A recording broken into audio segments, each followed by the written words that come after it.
Assalamualaikum warahmatullahi ta'ala wabarakatuh. Bismillah, alhamdulillah, wassalatu wassalamu ala rasulillah Sayyidina Muhammad ibn Abdillah wa ala alihi wa sahbihi wa man walah, la hawla wa la quwwata illa billah.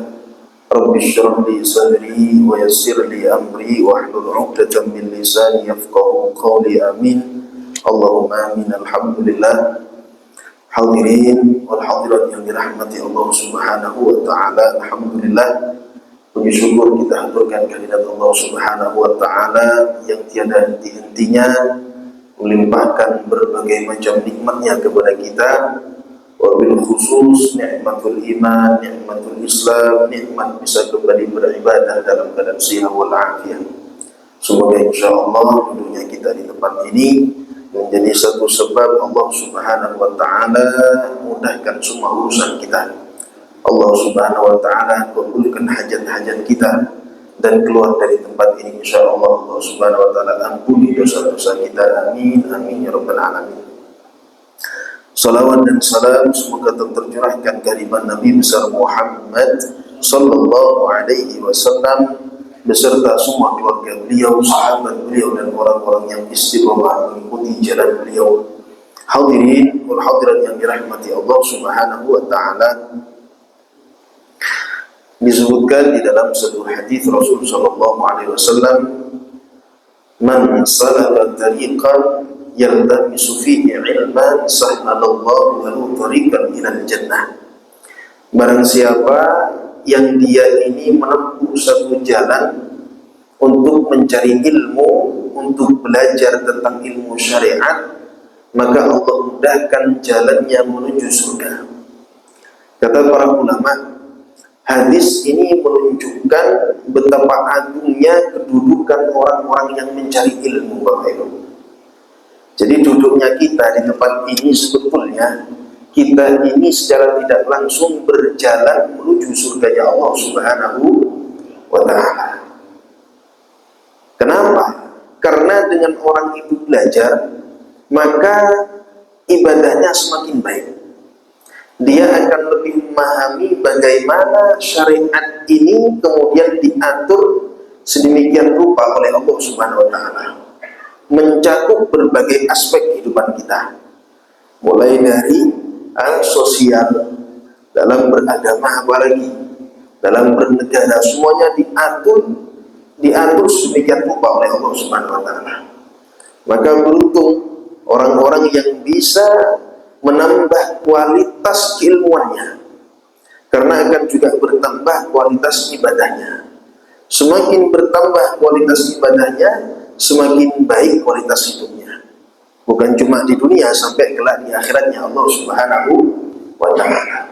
Hadirin wal hadirat yang dirahmati Allah Subhanahu wa ta'ala, di sini saya akan mengupas tentang masalah hal-hal yang batalkan wudu, wabil khusus tentang lamsul basyaratir rajul bil mar'ah. Ya, ini yang banyak kemudian diperbincangkan, Bapak Ibu. Jadi kadang orang itu membahas satu permasalahan yang tidak ada kunjung selesainya, tidak pernah selesai.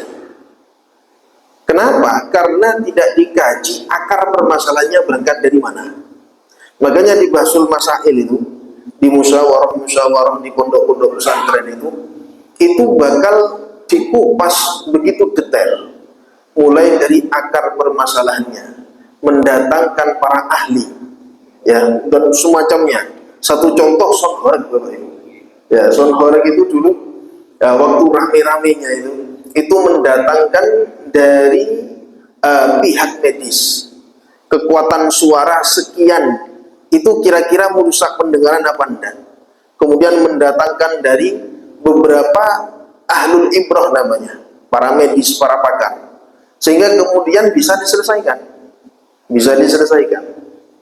Ya, sama banyak sekali permasalahan-permasalahan yang kadang kita ini fokus pada perbedaannya, tidak pernah memahami berangkat dari mana perbedaan tersebut. Salah satunya adalah dalam hal yang batalkan wudu, yakni menyentuhnya seorang laki-laki pada perempuan yang bukan mahram. Ya, di sini akan saya bacakan bagaimana pandangan para ulama.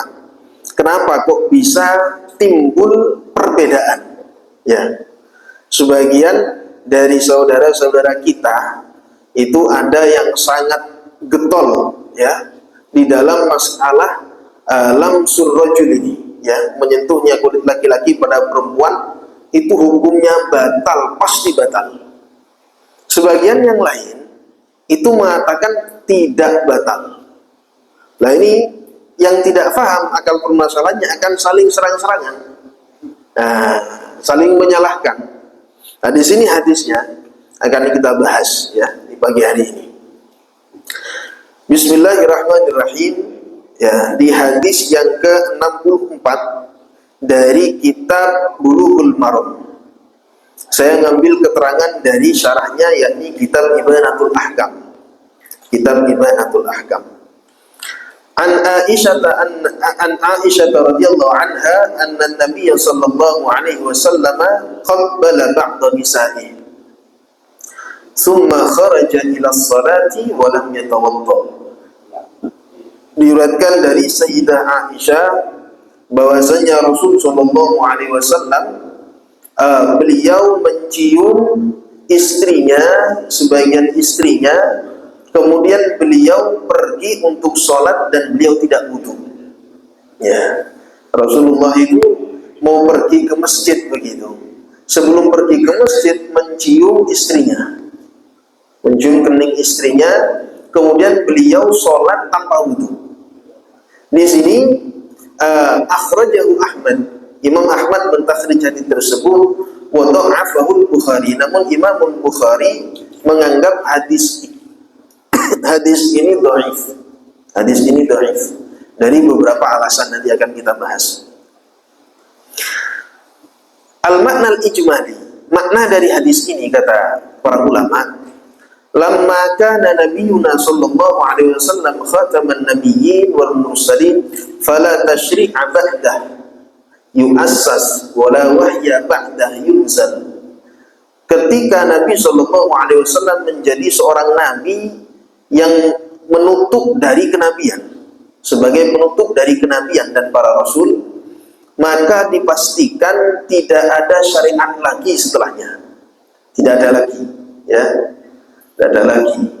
Jadi Rasulullah itu menjadi penutup kenabian, maka setelah Rasulullah tidak ada syariat lagi. Terus syariat itu mana? Ya, yang dibawa Rasulullah ini, yang menyempurnakan ini. Kemudian baru setelah itu dikaji oleh para ulama, dikaji oleh para sahabat. Ma'atajaddudil hawadith wal juz'iyat bitajaddudil ahwal wasyu'un. Beserta banyak sekali hal-hal yang baru, yang mana hal-hal tersebut mencakup berbagai macam aspek kehidupan kita. Di zaman Rasulullah, Pak, ngapunten, tidak ada halal bihalal. Terus tidak ada. Ada sebagian saudara kita itu agak kurang suka terhadap halal bihalal. Alasannya sederhana. Kenapa? Tidak pernah ada di zaman Rasulullah halal bihalal. Kalau tanglet Rasulullah ngomong nate mudik. Rasulullah niku nggih mboten nate mudik. Mudik berarti bid'ah. Napa melih kangge THR nggih. Bid'ah jiddan niku. Nah, di sinilah kita fahami tidak semua yang ditinggalkan Rasulullah itu haram. Tidak semua. Selama itu ada dalil, maka hukumnya boleh. Saya bahas sedikit di dalam tradisi halal bihalal nih. Kita baru saja mengadakan acara halal bihalal. Saya yakin panjenengan juga mengadakan halal bihalal. Ada yang tingkat RT, ada yang RW, ada yang keluarga besar. Ya, di situ pertama, ya, ada namanya musofah. Musofah niku Bapak Ibu salam-salaman niku lho. Salam-salaman. Dawuhipun Kanjeng Nabi di dalam satu hadis, "Ma min muslimaini yaltaqiyani wa yatasafahani illa ghufira lahuma qabla an yatafarraqa.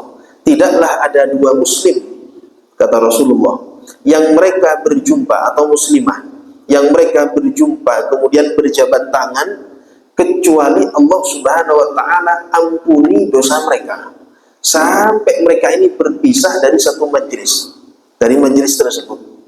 Jadi jenengan tadi baru nyampe ke masjid, jabat tangan, cuma salaman Pak, kemudian jenengan sholat, jenengan kemudian duduk sampai nanti jenengan keluar dari masjid ini kemudian pulang. Selama itu panjenengan, dosa panjenengan diampuni sama Allah Subhanahu wa ta'ala. Makanya jangan berat jabat tangan itu. Itu pahalanya luar biasa, bisa menghapus dosa. Ya. Kemudian di acara halal bihalal itu ada istilah silaturahmi.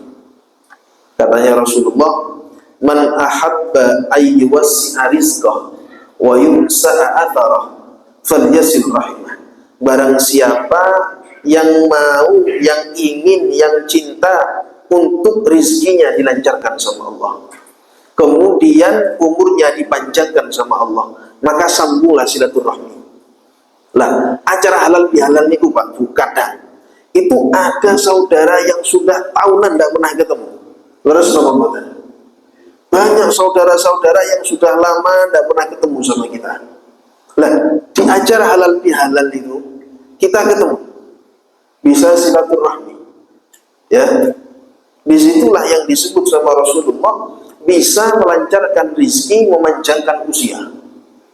Kata sebagian ulama Mesir, beliau mengatakan usia kita ini dibagi jadi dua di dunia ini. Yang usia pertama di atas bumi, alal ard, di atas bumi. Usia yang kedua fi tahtil ard, ada di bawah bumi, artinya sudah meninggal. Lah, orang yang menyambung silaturahmi, kata beliau, itu bukan kinayah, bukan ungkapan cuma biar berkah dan semacamnya. Tentunya dalam masalah ini khilaf ulama. Kata beliau, usianya memang betul-betul ditambah sama Allah. Betul-betul ditambah sama Allah. Usia kita di dunia ini Pak, usia kita di dunia ini, itu sampai hari kiamat Pak. Jadi yang fase pertama kita hidup di atas dunia, fase kedua kita itu meninggal. Katanya ulama ini, kata beliau ini, usia orang yang senang silaturahmi itu betul-betul ditambah. Jadi yang di dalam kubur harusnya 500 tahun sambil nunggu hari kiamat. Yang di atas tanah artinya masih hidup itu semisal 50 tahun. Maka usia yang dari dalam kubur itu diambil sama Allah, ditambahkan ke usia ketika masih hidup, sehingga usianya panjang. Itu berkah dari silaturahmi. Luar biasa silaturahmi itu. Jadi jangan sampai kita ini putus silaturahmi. Nah, makanya momen yang tepat itu ya hari raya itu. Ya, hari raya itu. Kemudian di situ ada saling memaafkan. Luar biasa, saling memaafkan. Salah satu sifat al-muhsinin disebutkan dalam Al-Qur'an itu adalah wal kadziminal ghaidh. Mereka itu menahan amarah. Wal 'afina 'anil nas, mereka kemudian saling memaafkan di antara manusia. Nah, ini sifat orang-orang muslim yang muhsinin, yang baik. Nah, ini kita temukan dalam acara halal bihalal, acara yang luar biasa. Jangan sampai halal bihalal ini kemudian dihapus, dihilangkan hanya karena alasan tidak pernah ada di zaman Rasulullah. Ya, kenapa? Kalau memang menyalahi syariat maka tidak boleh. Tapi kalau memiliki landasan di dalam syariat maka hukumnya diperbolehkan. Ada satu kaidah itu di dalam fikih menyebutkan al-muhafadzah 'alal qadimis salih wal akhdhu bil jadidil aslah. Menjaga tradisi-tradisi baik, kemudian mengambil sesuatu yang baru yang lebih baik. Begitu. Kembali lagi hadirin ikhwani rahimakumullah, dalam pembahasan batalnya wudhu tadi, di sini kata beliau, iktadat hikmatullah ta'ala rahmatan bihadhil ummah ayyafsaha li ulama'iha majalan ijtihad, di mana Allah Subhanahu wa taala menuntut agar supaya syariat ini menjadi rahmat kepada umat, agar supaya para ulamanya ini longgar di dalam masalah ijtihad. Jadi tidak kaku gitu Pak, tidak kaku. Kalau redaksinya ya harus begini, tidak boleh selainnya ini, dan seperti itu. Nah inilah ijtihad. Ya, inilah ijtihad. Liyatanafasu fi midanil bahthi wan tadbir, agar supaya para ulama ini berkompetisi di dalam medan al-bahth wan tadbir, di dalam bahas, pembahasan dan juga prakteknya. Famin dalik masul mutawaddi al-mar'atal ajnabiyah, termasuk yang menjadi permasalahan ya mulai zamannya para ulama, zamannya para tabi'in, tabi'ut tabi'in sampai masa kita saat ini, itu adalah tentang menyentuhnya orang yang punya wudu terhadap perempuan ajnabiyah. Jadi orang punya wudu menyentuh istri, itu bukan mahram Bapak Ibu. Istri itu bukan mahram. Loh kok bisa Ustaz? Iya, mahram itu perempuan yang haram dinikah. Lah kalau istri, sudah dinikah, ya, mahram itu perempuan yang haram dinikah, tidak membatalkan wudu. Begitu dalam mazhab Syafi'i seperti itu. Nah kalau bukan mahram, itu namanya ajnabiyah, termasuk istri kita, termasuk sepupu, ya, termasuk orang-orang lain apalagi. Ya. Yang mahram bin nasab itu ada 7. Yang pertama ibu sampai ke atas, nenek, ibunya nenek, neneknya nenek terus ke atas itu. Ya. Yang kedua anak perempuan kita, ini kalau laki-laki, anak perempuan kita sampai ke bawah. Nah ini mahram, haram dinikah, tidak membatalkan wudu. Kemudian yang ketiga saudari, ya, saudari atau saudara perempuan, saudari kita, itu mahram. Kemudian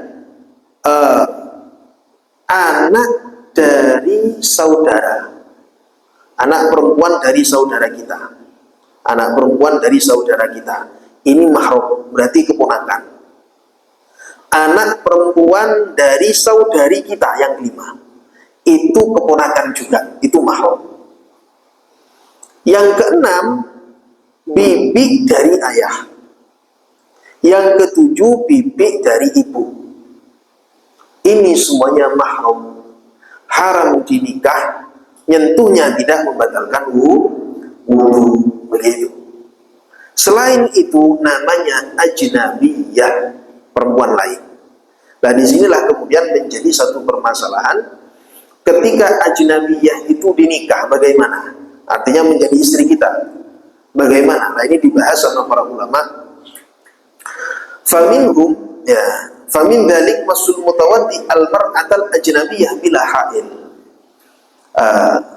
Salah satu permasalahan yang hangat diperbincangkan di kalangan para ulama adalah menyentuhnya orang yang punya wudu terhadap perempuan ajnabiyah tanpa penghalang. Kalau baju ini penghalang namanya Pak, jadi nyentuh begini tidak apa-apa, ya, ini penghalang. Atau plastik yang tipis, itu juga masuk penghalang, sehingga tidak membatalkan wudu.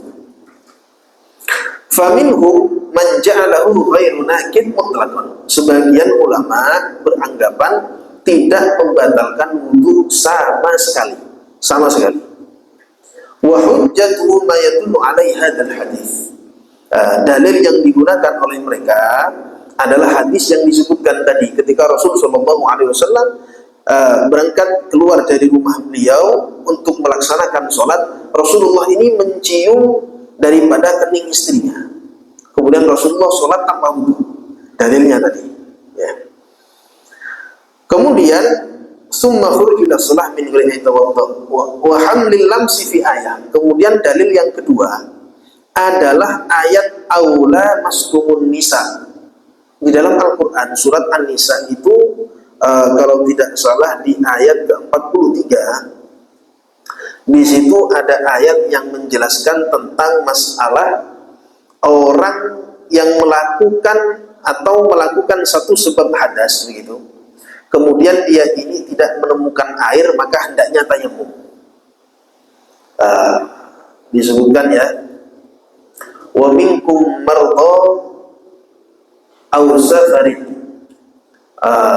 aw jaa ahadukum minkum minal ghadir aw lamastumun nisa faman lam yajid ma'an.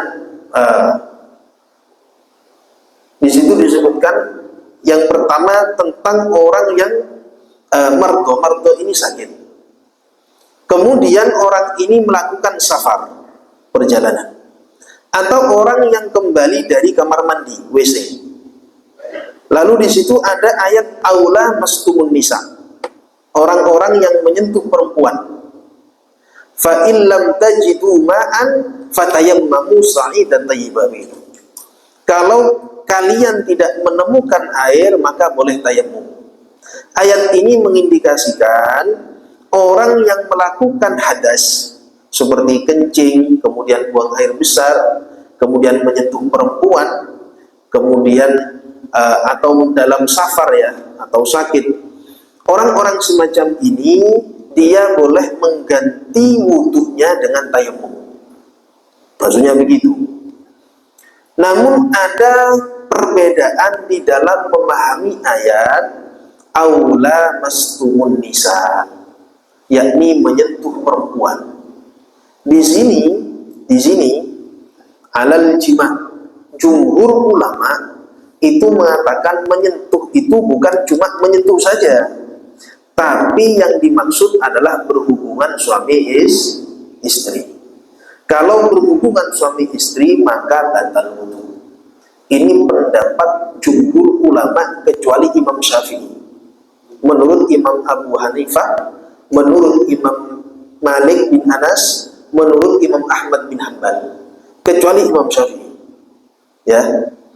Jadi imam yang tiga ini memberikan penjelasan la mastumun nisa itu tidak menggunakan makna hakiki, tapi menggunakan makna majaz. Ya. Orang itu kalau cuma menyentuh ya tidak batal. Yang dimaksud ayat ini, kata jumhur ulama, itu adalah hubungan suami istri. Dari sinilah Pak, timbul perbedaan pendapat di kalangan ulama. Wa minhum man ja'alahu naqidan mutlaqan akhdan bi dhahiri qaulihi ta'ala. Sebagian dari mereka memiliki pandangan ayat itu ya jangan dimaknai majaz dulu, tapi secara hakikat dulu. Kalau Al-Quran mengatakan la mastumun nisa, artinya menyentuh, maka ya dimaknai menyentuh saja, kata Imam Syafi'i. Jangan dimaknai kumpul suami istri. Ini yang mendasari daripada perbedaan tadi. Di sini kemudian fikul hadis dari hadis tersebut menyebutkan lamsul mar'ah wa takbiluha la yunkidul wudu. Menyentuh perempuan dan mencium perempuan, dalam hal ini istrinya, ya, itu tidak membatalkan wudu. Wa bihi akhadha Abu Hanifah. Di sini yang mengambil pendapat ini secara mutlak adalah Imam Abu Hanifah. Jadi mazhab Hanafi itu menyentuh perempuan saat jual beli, saat tawaf, ya, saat melakukan muamalah dan semacamnya, atau istrinya sendiri, bukan mahramnya artinya, maka menurut Imam Abu Hanifah tidak membatalkan wudu secara mutlak sama sekali. Nah ini biar nanti panjenengan yang condong pada pendapat ini punya dalil, Pak. Punya dalilnya ada gitu. Yang mengatakan batal ya ada dalilnya sama, ayatnya sama, Pak, hadisnya sama yang dipakai, ayatnya sama. Cuma cara memahami para mujtahid ini berbeda-beda. Disinilah kemudian akar perbedaan itu muncul. Ya, cara memahaminya. Wa qala Syafi'i, Imam Syafi'i mengatakan, al-lamsu biduni ha'il li ghairi mahram yumkitul wudu.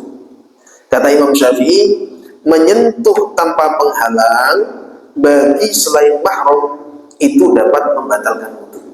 Disengaja atau tidak sengaja, syahwat atau tidak syahwat, papasan itu kemudian kesentuh sama perempuan, batal wudu. Ya, jenengan tawaf bukan jenengan.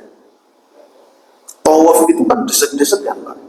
Apalagi kalau sudah musim haji. Wah, ini musim haji ini. Musim haji itu orang tawaf itu kanan kiri ya laki perempuan sudah. Terus bagaimana? Itu kan ikhtilat, Ustaz. Sentuh-sentuhan. Kata ulama ini, hukumnya dianggap uzur. Uzur itu tidak bisa. Tidak mungkin, bayangkan satu-satu tawaf gantian. Ya, 10 tahun jenengan di Mekah. Ya tetap bareng-bareng tawaf itu. Desek-desekan laki perempuan, sentuh-sentuhan laki perempuan memang. Nah, kalau kita ikut madhab Syafi'i, wah, ya tidak selesai-selesai tawafnya. Karena tawaf itu sama dengan sholat, bermakna sholat. Jenengan tawaf harus punya wudu, baru keluar sentuhan, baru satu putaran sentuhan. Puternya 7 kali, sentuhan 70 kali. Tidak bisa.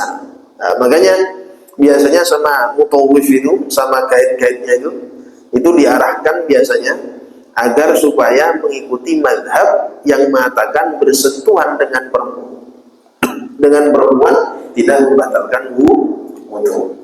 Mazhab apa, Ustaz? Mazhab Abu Hanifah. Syahwat tidak syahwat. Ya, ini mazhab Abu Hanifah. Kalau Imam Syafi'i bersentuhan dengan perempuan tanpa penghalang langsung batal. Syahwat tidak syahwat. Lah Imam yang dua, ini ada pendapatnya beliau. Wa inda Ahmad, Imam Ahmad bin Hanbal, mazhab Hambali, wa Malik ibn Anas, al-lamsu bi syahwah yungkitul wudu. Nah, ini.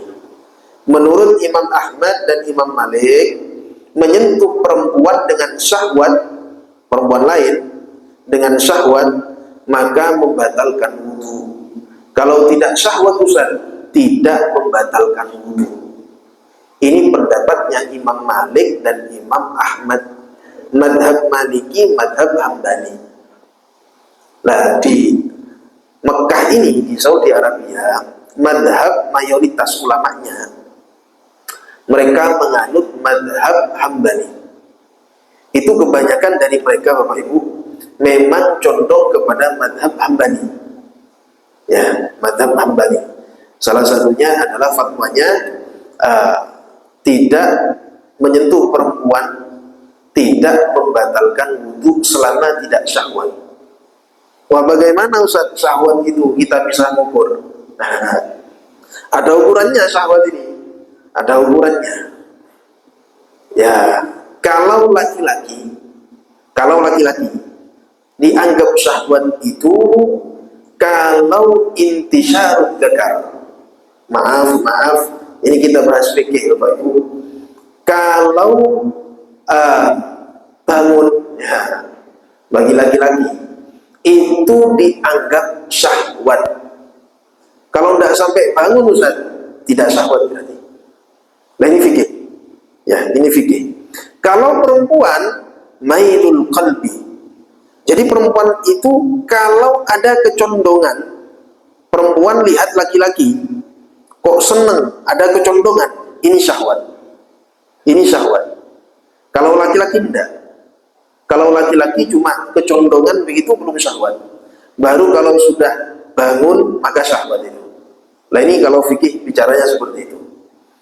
Lah, menyentuh perempuan tanpa penghalang selama tidak syahwat menurut Imam Ahmad bin Hanbal, menurut Imam Malik tidak membatalkan wudu. Jadi begitu Bapak Ibu. Disinilah seperti ormas NU itu condong kepada mazhab Syafi'i yang mengatakan menyentuh perempuan tanpa penghalang membatalkan wudu.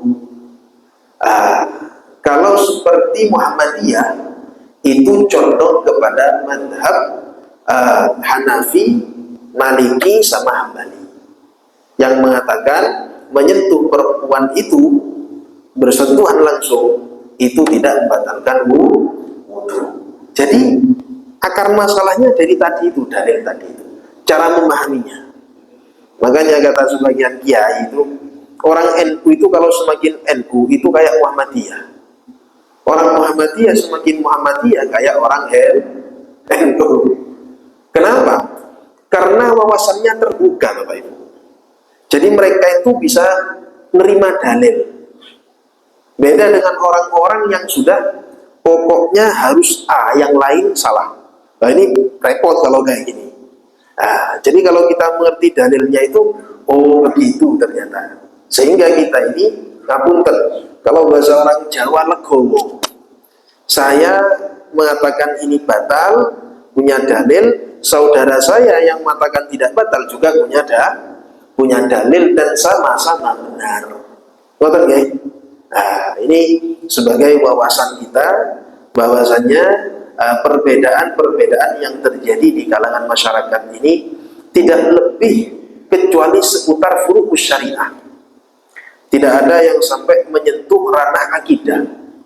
Sekalipun ada itu kecil. Seperti apa? Ini seperti di daerah Gunung Kidul. Hari rayanya lebih awal, Ramadannya lebih awal. Pas ditangleti, loh kok awal Pak? Nggih, kula sampun telepon kalian Allah. Niki pun akidah niki Pak. Ini tidak boleh ditoleransi. Mana ada telepon sama Allah? Nomornya berapa? Pakai kartu apa? Tidak bisa kalau ini. Ini akidah. Tapi nggih aneh, pengikutnya nggih kata. Nggih, kata. Di Malang ada orang ngaku bisa bicara dengan semut. Makoli. Niku nggih kathah mengikuti. Ini zaman, Pak. Ini semakin akhir, ini semakin rusak zaman ini. Jadi semakin hari ini kita lihat seperti itu, ya, ada orang ngaku nelpon sama Allah, itu ada yang percaya. Besok ada yang lebih lagi. Makanya Dajjal itu sampai akhirnya ngaku Tuhan. Dan itu pengikutnya banyak. Nah ini terus bergulir seperti bola salju. Fitnah itu seperti itu. Terus sampai akhir zaman. Makanya orang sekarang Bapak Ibu yang mereka tidak memiliki guru dalam masalah akidah, dalam masalah beragama, mereka akan terombang-ambing Bapak Ibu. Bingung dia. Ada informasi dari sebelah sana mengatakan A, informasi dari sebelah sini B, informasi dari sebelah sana C. Bingung dia. Mana yang benar, mana yang benar. Beda dengan orang yang berguru. Orang itu kalau berguru, dalilnya jelas, kitabnya jelas, ayat yang disampaikan jelas, hadis yang disampaikan jelas, dan bisa dipertanggungjawabkan. Nah ini yang ingin disampaikan oleh para ulama kepada kita. Ayo ngaji, ayo duduk di majelis ilmu.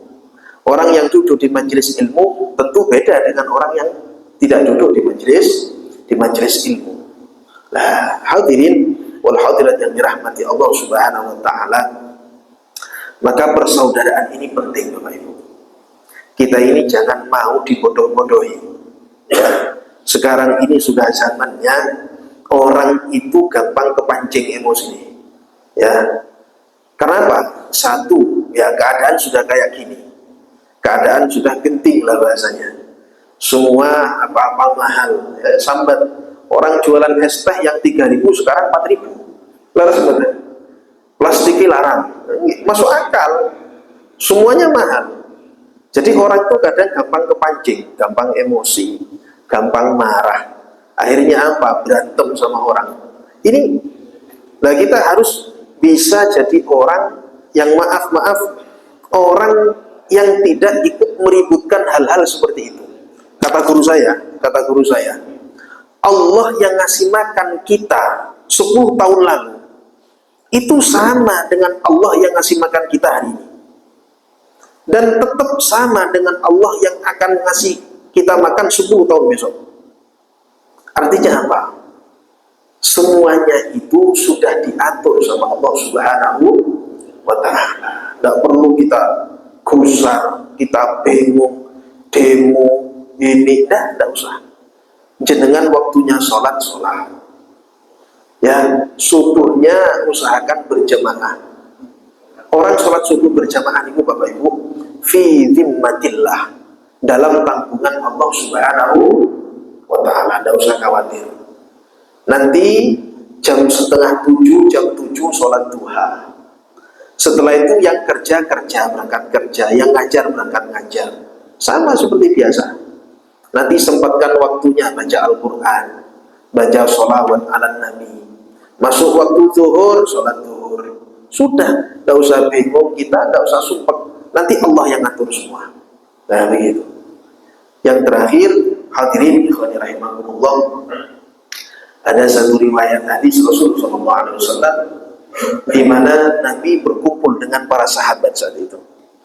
Duduk bersama dengan para sahabat, Rasulullah kemudian menceritakan kepada sahabat besok di hari kiamat, fi haulil arsh itu ada manabir min nur, ada mimbar-mimbar yang terbuat dari cahaya. Kemudian orang-orang yang ada di atas mimbar itu, kata Rasulullah, mereka menggunakan baju dari cahaya. Wajah-wajah mereka bercahaya, sampai membuat para nabi, para malaikat itu cemburu kepada mereka. Kenapa? Saking mulianya mereka. Waktu itu orang-orang semuanya bingung cari bantuan, orang-orang bingung cari syafaat.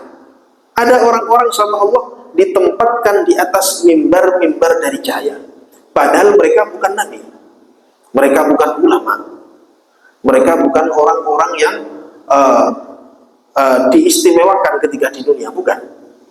Akhirnya sebagian sahabat tanya kepada Rasulullah, ya Rasulullah, man haula? Siapa mereka ya Rasulullah? Kemudian Rasulullah menjawab, humul mutahabbuna fillah. Mereka adalah orang-orang yang saling mencintai karena Allah Subhanahu wa ta'ala. Humul mutajalisuna fillah. Mereka adalah orang-orang yang bersahabat karena Allah. Mereka duduk kumpul bersahabat karena Allah. Humul mutazawiruna fillah. Mereka adalah orang-orang yang saling mengunjungi karena Allah. Kata para ulama, hadis ini menunjukkan bagaimana tingginya derajat orang yang bersahabat karena Allah. Mereka tidak melihat kasta, tidak melihat ormas, tidak melihat organisasi, tapi mereka melihat la ilaha illallah. Ini saudara saya, ini saudara saya, ini saudara saya. Semuanya sama di mata Allah. Orang kalau seperti itu semua Bapak Ibu, tidak ada namanya permusuhan, tidak ada membunuh diri, tidak ada, ya. Jadi sekali lagi, ini yang didakwahkan para ulama agar kita ini besok masuk surganya bareng-bareng. Masuk surga ada di tempat istimewa bersama dengan Nabi Muhammad SAW. Tidak melihat ormasnya, tidak melihat organisasinya, tidak melihat benderanya. Semuanya ada di bawah la ilaha illallah. Semoga kelak Allah Subhanahu wa ta'ala insyaallah jadikan semua kita yang hadir di tempat ini ataupun berhalangan hadir insyaallah termasuk hamba-hamba Allah yang dimuliakan oleh Allah Subhanahu wa ta'ala, bersaudara di dunia sampai kelak di akhirat. Semoga Allah Subhanahu wa ta'ala panjangkan usia kita fi taatillah wa ridha dalam keadaan sehat wal afiat, dan diakhiri usia kita dalam keadaan husnul khatimah. Amin amin ya rabbal alamin. Wa sallallahu ala sayyidina Muhammadin wa ala alihi wa sahbihi wa sallam. Walhamdulillahi rabbil alamin. Kurang lebihnya saya mohon maaf. Wal afu minkum. Wassalamualaikum warahmatullahi wabarakatuh.